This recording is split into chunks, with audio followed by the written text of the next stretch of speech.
কাজল। তাই বলছেন কাপি রমণী। হ্যাঁ, আমাদের শ্রী লাডলি লালজির এই যে প্রেম উৎসব, এই যে রাস উৎসব, এখানে কিঞ্চিত মাত্র এই যে রাস হয় না, এখানে এগুলো রাসে প্রবেশ করা, রাস শ্রবণ করা, এর জন্য এই জন্য ভাগবতের একদম মাঝখানে রাস দেওয়া হয়েছে।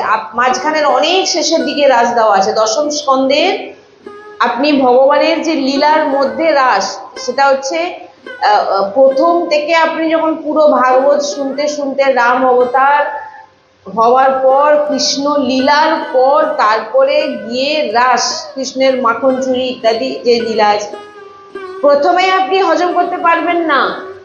সুখদেবজিও বলেন এ কি শুনছি।